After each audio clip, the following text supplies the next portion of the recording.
मैं बहुत मोटी थी, इसलिए कहीं शादी नहीं हो रही थी। फिर मेरे लिए एक बहुत ही हैंडसम लड़के का रिश्ता आया।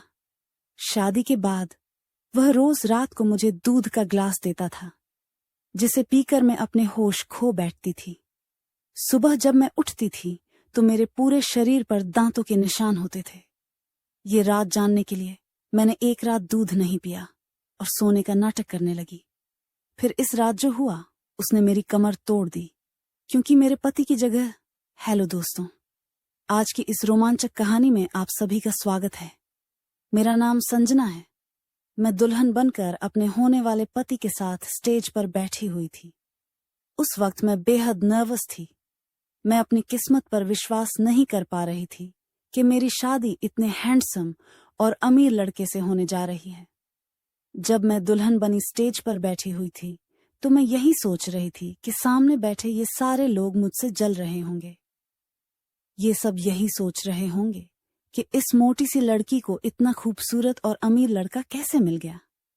मुझे लग रहा था कि सामने बैठी सारी लड़कियां सिर्फ और सिर्फ मेरे ही बारे में बातें कर रही होंगी, या तो मेरे पति को देखकर अपनी किस्मत पर अफसोस कर रही होंगी कि कैसा हैंडसम नौजवान है, और उसे इस मोटी लड़की में आखिर नजर ही क्या आया था।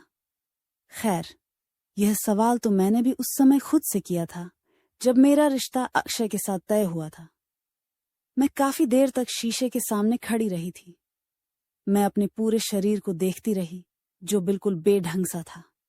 मैं इतनी खूबसूरत भी नहीं थी कि कोई मेरे हुस्न पर फिदा होता। मैं एक आम शक्ल और सूरत की लड़की थी, और उस पर मेरा मोटापा मुझे इस कदर बदसूरत कर चुका था कि कोई भी आंख भर के मुझे देखता तक नहीं था। मेरे लिए तो कोई ठीक ठाक घर का रिश्ता भी नहीं आता था। मेरी उम्र निकलती जा रही थी। मेरे माता पिता भी मेरी बढ़ती उम्र देख के परेशान हो रहे थे। उन लोगों ने सोच लिया था कि अब जैसा भी रिश्ता आएगा वो मेरी शादी करके मुझे विदा कर देंगे। मैं जानती थी कि मेरे लिए किसी भी शहजादे का रिश्ता नहीं आएगा, लेकिन जब मेरे लिए अक्षय का रिश्ता आया तब मेरे होश ही उड़ गए थे। अक्षय अपनी माँ के साथ खुद मुझे देखने आया था। मुझे लगा था कि वे लोग मुझे देखते ही उठकर चले जाएंगे, जैसा कि अब तक मेरे आने वाले रिश्ते मुझे देखकर उठकर चले जाते थे। लेकिन इस बार ऐसा नहीं हुआ था। वह लोग मुझे पसंद करके गए थे। मुझे सुनने में आया था कि मैं अक्षय को बेहद पसंद आई हूं। मुझे लगा शायद मेरे कानों ने कुछ गलत सुना है। मेरी छोटी बहन बहुत खुश होकर मुझे ये बात बताने आई थी। वो बोली, दीदी, अक्षय जीजू तो आप पर फिदा हो गए हैं। यह कहकर उसने खुशी से मुझे गले लगा लिया, और मैं हक्का बक्का होकर उसे देख रही थी। मैं सोच रही थी, यह कैसे मुमकिन था। वह तो एक बहुत ही हैंडसम नौजवान है, और ऊपर से दौलतमंद भी है। वो ना तो गरीब है और ना ही उसमें कोई ऐसी कमी थी कि वह मुझ जैसी लड़की को पसंद करता, और ना ही मैं कोई बहुत ज्यादा दौलतमंद थी कि वह किसी लालच में मुझसे शादी कर रहा हो। इस रिश्ते को लेकर मेरे अंदर कई सवाल उठ रहे थे। मैं आईने के सामने जाकर खुद को गौर से देखने लगी। अपने हाथों से अपने चेहरे के हर नक्शे को छूने लगी। मेरे चेहरे पर ऐसा कुछ भी तो नहीं था जिस पर अक्षय का दिल आता। फिर मैंने अपने शरीर को देखा, जो कि मोटापे की वजह से इधर उधर से फैल गया था और बेढंगा सा हो गया था। अक्षय की जगह कोई मामूली शक्ल सूरत का गरीब लड़का भी मुझे पसंद करता तो शायद मुझे इतनी हैरत न होती। खैर, मेरी शादी भी जल्दी होने वाली थी। अपनी शादी वाले दिन मैं बेहद नर्वस हो रही थी। न जाने क्यों मुझे यह सब अपनी खुशनसीबी नहीं लग रही थी। मुझे ऐसा लग रहा था कि जैसे बात कुछ और ही है। जरूर अंदर ही अंदर कुछ ऐसी खिचड़ी पक रही थी जिसकी मुझे खबर नहीं थी, क्योंकि शादी वाले दिन मैंने अक्षय के चेहरे पर एक पल के लिए भी मुस्कुराहट नहीं देखी थी। उसके चेहरे पर खुशी का ऐसा कोई रंग नहीं था जो कि दूल्हे के चेहरे पर होता है। जैसे जैसे समय गुजर रहा था, मेरा दिल डर के मारे कांप रहा था। मैं सोच रही थी कि हो सकता है कि अक्षय के घर वालों ने जबरदस्ती मुझसे शादी तय की हो। पता नहीं वह मेरे साथ क्या सलूक करेगा। शायद वो मुझे अपने शब्दों से बेइज्जत करेगा और मुझे मेरी कमियां दिखाएगा। लेकिन शादी के बाद जो कुछ भी अक्षय ने मेरे साथ किया, वो मेरे वहम और गुमान में भी नहीं था कि मर्द का यह रूप भी हो सकता है। शादी का फंक्शन खत्म हुआ और मैं विदा होकर बड़ी सी गाड़ी में बैठकर अक्षय के बंगले में आ गई थी। मेरा कमरा बहुत ही बड़ा और खूबसूरत था, जहां मुझे लाकर बिठाया गया था। वैसे तो मेरी सास और ननद सभी मुझसे बहुत प्यार से बात कर रही थीं, पर कुछ देर में वह कमरे से बाहर चली गईं। जैसे जैसे समय गुजर रहा था, मेरा दिल न जाने क्यों डर के मारे कांप रहा था। मुझे कभी भी अपनी अच्छी किस्मत पर यकीन नहीं आ सकता था, क्योंकि मेरे साथ जब भी कुछ अच्छा होता था तो वो बस थोड़ी देर के लिए ही होता था। उसके बाद हमेशा वह खुशी गम में बदल जाती थी। बचपन से लेकर आज तक मेरे साथ ऐसा ही होता आ रहा था। हम 3 बहनें थीं और मैं अपनी बहनों में सबसे बड़ी थी, लेकिन मेरे लिए आने वाले रिश्ते मेरी छोटी बहन को पसंद कर जाते थे और फिर मुझे अपनी माँ से खरी खोटी सुननी पड़ती थी। अभी मैं इन्हीं उलझनों में उलझी हुई थी कि तभी मेरे कमरे का दरवाजा खुला और अक्षय मेरे कमरे में दाखिल हुआ। उसके हाथ में दूध का ग्लास था जो उसने टेबल पर रख दिया। मैं कुछ सिमट कर बैठ गई थी और मेरी नजरें भी झुकी हुई थीं। उस समय मेरे दिल में कोई भी जज्बा नहीं था। मैं नहीं जानती थी कि अक्षय का व्यवहार मेरे साथ कैसा होगा। अक्षय मेरे पास आकर बैठ गया और मुझे मुंह दिखाई की अंगूठी भी पहनाई। उसका व्यवहार वैसा ही था जैसा कि नए नवेले पति का होता है। वो मुझसे इधर उधर की बातें करने लगा। उसने मेरी तारीफ भी की और मेरे हाथ की मेहंदी भी देखी। अब मैं थोड़ा रिलैक्स होने लगी थी। फिर उसने मुझे दूध का ग्लास थमा दिया और बोला, इसे पी लो। मुझे भूख तो नहीं लगी थी, लेकिन मैंने इनकार नहीं किया और दूध पीकर ग्लास साइड टेबल पर रख दिया। कुछ देर बातें करने के बाद मैंने अपने कपड़े बदल लिए और जैसे ही मैं बेड पर आई, नींद से मेरी आंखें बंद होने लगीं। मुझ पर तेज नींद सवार होने लगी थी। अक्षय अभी मुझसे बातें ही कर रहे थे, लेकिन मैं नींद की आगोश में जाने लगी थी। कुछ ही देर में मैं गहरी नींद सो चुकी थी। सुबह जब मेरी आंख खुली तो वॉशरूम से पानी गिरने की आवाज आ रही थी। मैं फौरन से उठकर बैठ गई। मेरा सिर अब भी चकरा रहा था। मैंने सामने घड़ी की तरफ देखा तो 9 बज रहे थे। मेरी आंखों में अभी तक नींद का असर था। रात में मैं नींद में थी, लेकिन इतना जान चुकी थी कि अक्षय मुझसे अपना हक वसूल कर चुका है। मुझे इस बात का थोड़ा सा दुख तो हुआ कि अक्षय ने सोते हुए ही मेरे साथ सुहागरात मना ली थी। अगर मैं थकावट की वजह से गहरी नींद में सो गई थी तो अक्षय को कम से कम सब्र रखना चाहिए था। वह इतना बेसब्र था कि उसने सोते में ही सब कुछ कर लिया था। लेकिन फिर भी मैंने खुद को समझा लिया कि भाई, वह मर्द है और उसके भी कुछ जज्बात थे। शादी की पहली रात, कोई अपने जज्बातों पर कैसे काबू पा सकता है। गलती मेरी ही थी जो मैं इस कदर बेखबर होकर सो गई थी। लेकिन जैसे ही मैंने अपने बिखरे बालों को समेटना चाहा तो अपने हाथों पर नाखूनों की खरोंच देखकर मैं हैरत में डूब गई। ऐसी ही खरोंचें मेरे पूरे शरीर पर मौजूद थीं, जैसे रात को मेरे साथ बड़ी बेदर्दी की गई हो। मेरे हाथ में पहनी चूड़ियां टूटकर मेरे हाथों को जख्मी कर चुकी थीं। मैंने उठने की कोशिश की तो मेरा पूरा शरीर दर्द से चूर था। मैं समझ ही नहीं पा रही थी कि मेरे साथ शादी के नाम पर यह दरिंदगी क्यों की गई थी। मैं अभी इसी सोच में डूबी हुई थी कि तभी वॉशरूम का दरवाजा खुला।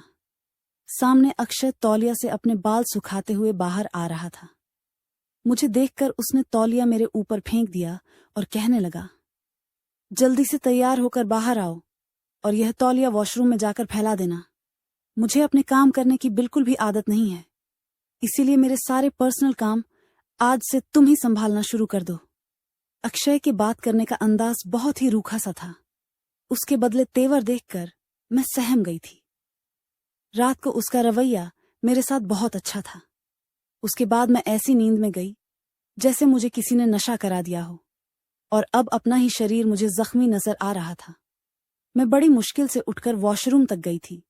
तैयार होकर जब मैं नीचे उतरी तो मुझे अपना एक एक कदम चलना मुश्किल लग रहा था। नीचे सीढ़ियां उतरते ही हॉल में डाइनिंग टेबल रखा हुआ था जिस पर नाश्ता सजा हुआ था। मैं नीचे उतरी और अपनी सांस के पैर छूकर उनसे आशीर्वाद लिया और अक्षय के बराबर बैठ गई।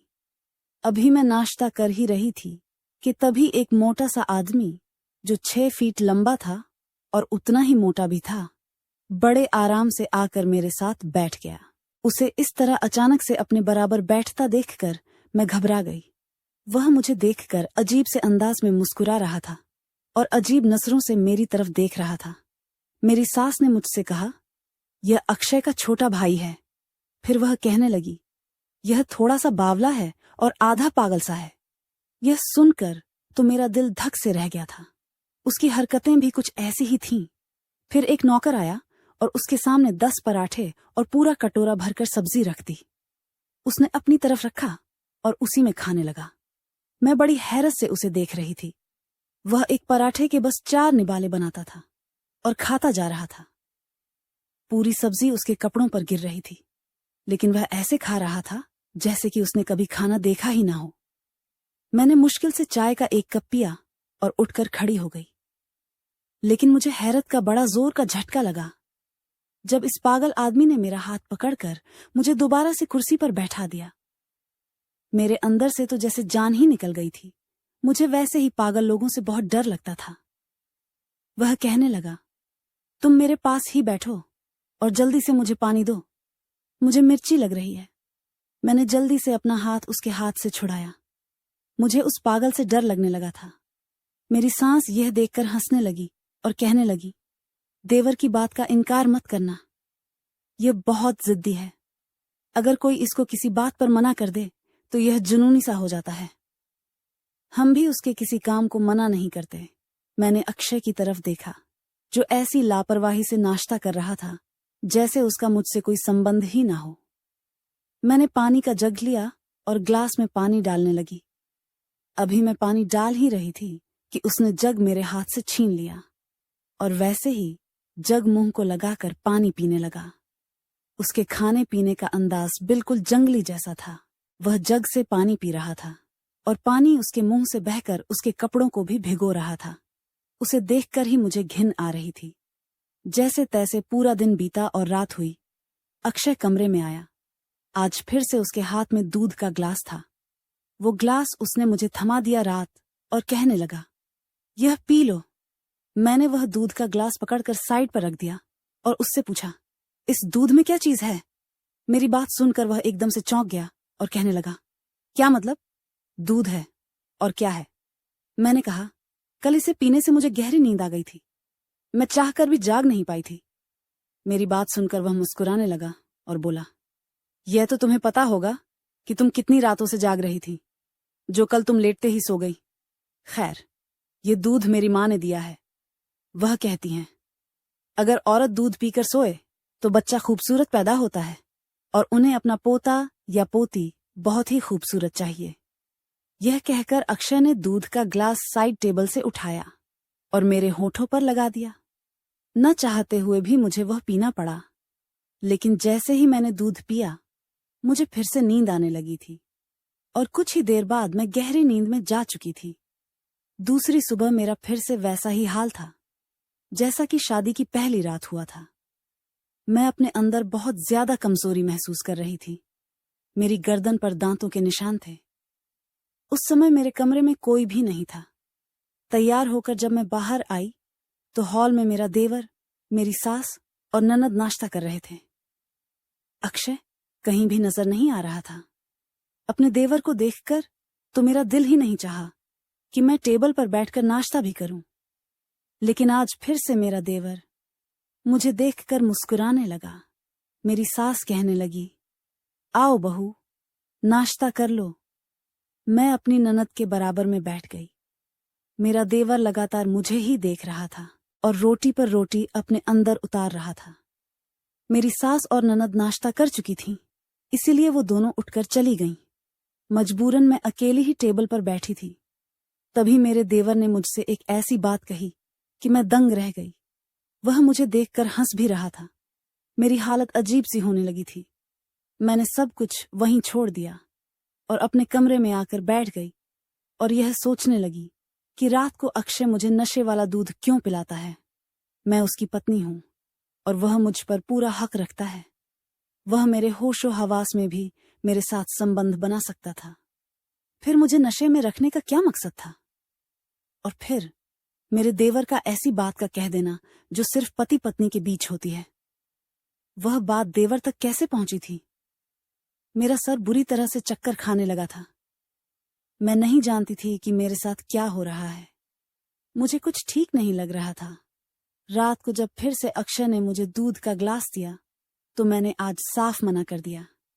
मैंने कहा, आज मैं यह दूध हरगिज नहीं पीऊंगी। इसमें यकीनन कोई नशे की चीज है। उसने जबरदस्ती ग्लास मेरे मुंह को लगाया तो मैं पीछे हट गई और हाथ से ग्लास पीछे कर दिया। मैंने कहा, नहीं अक्षय, आज मैं किसी भी कीमत पर यह दूध नहीं पीऊंगी। मैंने बस इतना कहा ही था कि अक्षय गुस्से से बिखर सा गया था और कहने लगा, क्यों नहीं पियोगी? देखो, मैं बहुत ही जुनूनी टाइप का इंसान हूं और तुम बिना नशे के मेरा जुनून सह नहीं सकती। तुमसे शादी करने का मेरा मकसद भी यही था। मैं जानता था कि कोई भी नाजुक शरीर की लड़की मेरी इच्छाओं को पूरा नहीं कर सकती, इसीलिए मैंने तुमसे शादी की है। अब चुपचाप से जो मैं कहता हूं उस पर इनकार मत करो और चुपचाप यह दूध पियो। मैं ये तुम्हें बता रहा हूं कि हाँ, इसमें नशा मिला हुआ है। मैं जानबूझकर तुम्हें बेहोश करके तुम्हारे साथ संबंध बनाता हूं ताकि तुम मेरे जुनून को सह सको। उसने दूध का ग्लास मेरे मुंह पर लगाकर मुझे पिला दिया। मैंने कई बार कोशिश की कि मैं दूध ना पीऊं, लेकिन उसने मेरी एक ना चलने दी। इसी तरह 1 महीना गुजर गया था और मैं 1 महीने के अंदर बहुत ज्यादा कमजोर हो गई थी। मेरा 30 किलो वजन कम हो चुका था। अब मैं कहीं से भी मोटी नहीं लगती थी, लेकिन एकदम से मेरा वजन कम होने की वजह से मेरी रंगत काली और पीली सी होने लगी थी, क्योंकि हर रात मैं एक जानवरों जैसा व्यवहार खुद पर बर्दाश्त करती थी और अब तो खाते पीते समय भी मेरे हाथ कांपने लगते थे। हालांकि इस घर में हर काम के लिए नौकर थे, मुझे कुछ भी करना नहीं पड़ता था, पर मुझे लगता था जैसे मेरा शरीर कमजोर होता चला जा रहा है। मेरी आंखों के आसपास काले घेरे हो गए थे। सीढ़ियां चढ़ने पर मेरी सांस फूलने लगती थी और धीरे धीरे भूख बिल्कुल मरती जा रही थी। आज दोपहर के समय मेरी तबीयत कुछ खराब थी और मेरी सास अपने रूटीन चेकअप के लिए जा रही थी, तो मैंने कहा, सासू माँ, मुझे भी अपने साथ डॉक्टर के पास ले चलिए। वह मुझे अपने साथ ले गई। डॉक्टर ने मुझे कुछ ताकत की दवाइयां दी और मेरे कुछ ब्लड टेस्ट लिए। उसके बाद उन्होंने मुझे आराम करने को बोल दिया।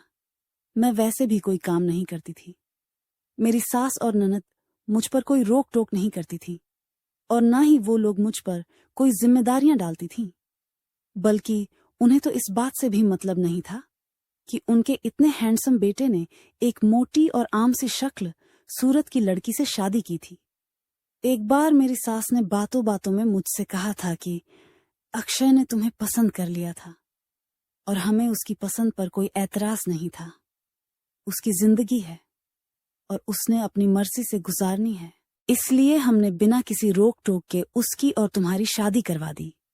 खैर, यह गुत्थी मेरे लिए अब तक उलझी हुई थी कि अक्षय ने मुझसे शादी क्यों की थी।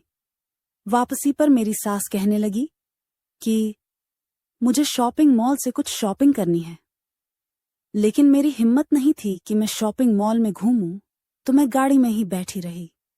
मैं यूं ही समय गुजारने के लिए सामने बने रेस्टोरेंट को देखने लगी। बहुत से लोग रेस्टोरेंट में खाना खाने जा रहे थे और कुछ वहां से निकल रहे थे कि तभी अचानक मेरी नजर अक्षय पर पड़ी। जिस लड़की को मैंने अक्षय के साथ देखा, उसे देखकर तो मैं अपने होशो हवास खो बैठी थी। वो दोनों गाड़ी से उतरे और रेस्टोरेंट के अंदर चले गए। मेरी गाड़ी दूसरे मेन रोड पर थी और मॉल के सामने खड़ी थी। मेरी सास मॉल के अंदर जा चुकी थी, इसीलिए मैं गाड़ी से नीचे उतरी और रोड क्रॉस किया। मैं भी उसी रेस्टोरेंट में चली आई जहां पर अक्षय और वो लड़की गए थे। मैं खामोशी से उनकी पिछली सीट पर बैठ गई और ऐसे बैठी कि मेरी पीठ ही उनकी तरफ थी। अब जो बातें मैंने उनके मुंह से सुनी, वह सुनकर मेरा दिमाग चकरा गया था। मुझे ऐसे लगा जैसे किसी ने मुझे गर्म खौलते तेल में फेंक दिया हो और अब मुझे मेरे हर सवाल का जवाब मिल गया था कि अक्षय ने मुझसे शादी क्यों की थी और उसका क्या मकसद था। मैं सब कुछ जान चुकी थी। यह पूरा सच मेरे लिए इस कदर तकलीफ देने वाला था कि मेरी आंखों से खुद ही आंसू बह रहे थे। मैं खामोशी से उठकर रेस्टोरेंट से बाहर आ गई। तब तक मेरी सास भी शॉपिंग करके आ चुकी थी और वो मुझे ही ढूंढ रही थी। मैं घर वापस आ गई, किसी से भी कोई बात नहीं की और अपने कमरे में आकर बैठ गई। रात को जब अक्षय मेरे कमरे में आया और उसने मुझे दूध का ग्लास दिया तो मैंने उसके हाथ से ग्लास पकड़ लिया और कहा, मैं अपनी कुछ मेडिसिन बाहर हॉल में ही भूल गई हूं, मुझे वो ला दो, मैं दूध के साथ ही खा लूंगी। इस 1 महीने में मैं चुपचाप उसकी हर बात मान रही थी, इसलिए अब उसे लगा कि शायद मैं आज आराम से दूध पी लूंगी। जैसे ही अक्षय कमरे से बाहर गया, मैं बेड से खड़ी हुई और दूध खिड़की से बाहर गिरा दिया और अपने पास से एक मिल्क पैक निकालकर ग्लास में डाल लिया। आज मुझे यह जानना था कि अक्षय रात को मुझे नशे का दूध पिलाकर मेरे साथ क्या करता है। जब अक्षय कमरे में आया तो मैंने मुस्कुराकर उसकी तरफ देखा। उसने मेरी मेडिसिन मुझे दी और कहने लगा, तुम्हें क्या हुआ है जो तुम ये दवा खा रही हो? मैंने कहा, मैं आज डॉक्टर के पास गई थी, मुझे अपने अंदर बहुत वीकनेस फील हो रही थी, इसलिए डॉक्टर ने मुझे मेडिसिन दी थी। उसने लापरवाही से अपने कंधे उचका दिए और कहने लगा, ठीक है, खाओ मेडिसिन। मैंने अपनी मेडिसिन दूध के साथ ली और उसके बाद बेड पर लेट गई और ऐसा दिखावा करने लगी जैसे मैं नींद के नशे में जा चुकी हूं। कुछ देर बाद अक्षय कमरे से बाहर जा चुका था और मुझे वो बातें याद आने लगीं जो रेस्टोरेंट में मैंने और उस लड़की के मुंह से सुनी थी। वह लड़की कोई और नहीं बल्कि मेरी ही छोटी बहन थी। मैंने अपनी ही छोटी बहन को अक्षय के साथ गाड़ी से उतरकर रेस्टोरेंट में जाते हुए देखा था। मुझे अपनी आंखों पर विश्वास ही नहीं हो रहा था कि मेरी छोटी बहन अक्षय के साथ घूम रही है। इसीलिए मैं गाड़ी से उतरकर रेस्टोरेंट में चली गई थी और उनके बिल्कुल पीछे वाली टेबल पर पीठ करके बैठ गई थी। अक्षय मेरी बहन से कह रहा था कि मैं यह ड्रामा अब और ज्यादा नहीं कर सकता। तभी मेरी बहन कहने लगी, देखो, जो काम तुम मेरी बहन के साथ कर रहे हो, उस हिसाब से वह बस कुछ ही महीने जिंदा रह सकती है, उससे ज्यादा नहीं, और फिर हमारा रास्ता साफ हो जाएगा। वह कहने लगा, मुझे तुम्हारी मोटी और भारी भरकम बहन को देखकर घिन आती है। मुझ जैसा खूबसूरत और हैंडसम नौजवान किस तरह ऐसी बदसूरत लड़की को बर्दाश्त करता है, यह मैं ही जानता हूं। तुम खुद को ही देखो, तुम कितनी खूबसूरत और हसीन हो, और अपनी बहन को देखो जो तुम्हारे पैर के नाखूनों के बराबर भी नहीं है। बस मेरी मजबूरी यह है कि तुम्हें पाने के लिए मुझे उसे अपनाना पड़ा। अब तुम ही सोचो, मैं तुमसे किस हद तक प्यार करता हूं। मेरी बहन मुस्कुराने लगी थी और कहने लगी, मैं जानती थी कि मेरी माँ कभी भी मेरी बड़ी बहन को छोड़कर मेरी शादी नहीं करेगी। माँ ने पक्का इरादा कर लिया था कि जब इस मोटी की शादी होगी तभी मेरी शादी होगी, और फिर तुम मुझसे उम्र में 10 साल बड़े भी थे। मेरी माँ तो साफ मना कर देती, और फिर मैं जितनी खूबसूरत और हसीन हूं, मेरे लिए रिश्तों की कमी नहीं है। इसीलिए मैंने सोचा, चलो, मेरी बहन वैसे तो किसी काम की नहीं, अगर वह मेरे काम यूं आ सकती है तो क्या नुकसान है। कुछ ही महीनों में वह मर जाएगी और फिर तुम अपना रिश्ता मेरे लिए भेज देना। माँ फिर इस रिश्ते के लिए मना नहीं करेगी, क्योंकि तुम उनके देखे भाले हो गए हो, और मैं भी जिद करके माँ को मना ही लूंगी। मैं अपनी बहन की बातें सुनकर हैरान थी। उसने मुझे अपनी शादी करने के लिए इस्तेमाल किया था। मैं बेड पर आंखें बंद करके लेटी हुई थी और यही सब सोच रही थी कि तभी मेरे कमरे का दरवाजा खुला और जो शख्स मेरे कमरे में दाखिल हुआ उसे देखकर मैं एकदम से उठकर बैठ गई थी। वह मेरा वही पागल सा देवर था। उसने कमरे का दरवाजा बंद किया और मुस्कुराते हुए मेरे पास आने लगा। मैं फौरन से खड़ी हो गई और मैंने कहा, तुम मेरे कमरे में क्या कर रहे हो? मेरे पूछने पर वह कहने लगा, रोज मेरा भाई मुझे ही तो तुम्हारे कमरे में भेजता है और कहता है, जाओ ऐश करो। मैंने चिल्लाकर कहा, निकलो मेरे कमरे से बाहर, लेकिन वह बाहर जाने के बजाय मेरे पास आने लगा। वो बोला, तुम्हारे साथ रहकर मुझे बहुत मजा आता है।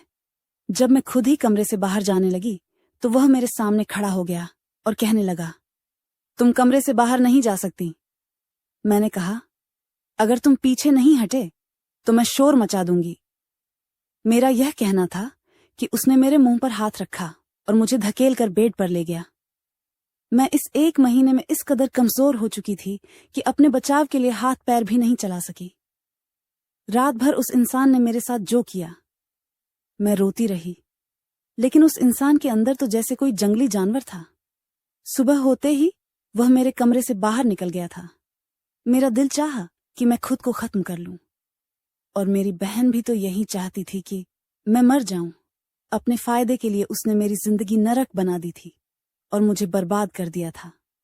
मैं यही सोच रही थी कि तभी मेरे मोबाइल पर बेल बजने लगी। जब मैंने फोन उठाया तो मेरे डॉक्टर का फोन था। वो कहने लगी, तुम्हारी रिपोर्ट्स आ चुकी हैं। तुम्हें स्लो पॉइजन दिया जा रहा है जो कि तुम्हारे शरीर में फैलने लगा है। अगर उसका इलाज नहीं करवाया तो तुम मर सकती हो। मर तो मैं गई थी। मेरी छोटी बहन, जिसे मैं मासूम सी गुड़िया समझती थी, उसने कितना भयानक खेल मेरे साथ खेला था। वह एक बार मुझसे कह देती कि उसे अक्षय से शादी करनी है तो मैं खुद अपनी मां से कहकर अक्षय और उसकी शादी करवा देती। मेरे अंदर तो वैसे भी शादी करने का कोई अरमान ही नहीं बचा था। मैं अपनी मां के साथ अपनी जिंदगी काट लेती, लेकिन मेरी छोटी बहन प्रिया ने मेरे साथ जो किया उससे मेरा रिश्तों से भरोसा ही उठ गया था। मैंने अपना सामान पैक किया और खामोशी से एक आश्रम में चली गई और लोगों की सेवा करना अपने जीने का मकसद बना लिया। कई महीने गुजर गए। मैं नहीं जानती थी कि मेरी बहन ने अक्षय से शादी की या नहीं, या लोग मेरे बारे में क्या सोचते होंगे। मगर मैं बस इतना सोचती हूँ कि जो पाप और जिल्लत की जिंदगी मैं वहां गुजार रही थी वह अब और नहीं गुजार सकती थी। अगर मैं सच्चाई सबको बता भी देती तो कोई फायदा नहीं था। वहां मेरी बात सुनने वाला कोई नहीं था। वह मुझे अपनी जिंदगी से दूर करना चाहती थी, मेरी जान लेना चाहती थी, तो मैंने खुद ही उसका रास्ता साफ कर दिया। क्योंकि आज भी मेरे दिल में मेरी बहन के लिए मोहब्बत बाकी थी। मैंने उसे अपनी गोद में खिलाकर बड़ा किया था, लेकिन मुझे अपनी प्रार्थना पूरी होने के कम ही असर नजर आते हैं। क्योंकि जो इंसान दूसरों के साथ बुरा करता है उसके साथ बुरा ही होता है। कैसे कह सकते हैं कि अक्षय, जिसे आदमी औरत की इज्जत करना नहीं आता और जिसने अपनी पत्नी को अपने भाई के हवाले कर दिया और उसके अंदर की गैरत नहीं जागी, वह प्रिया को कैसे खुश रख सकता है? कैसे जिंदगी भर उसका साथ निभा सकता है? नहीं, शायद ऐसा नहीं हो सकता। लेकिन मैं दुआ करती रहती हूं कि अक्षय उसका साथ दे और उसके साथ जिंदगी बिताए।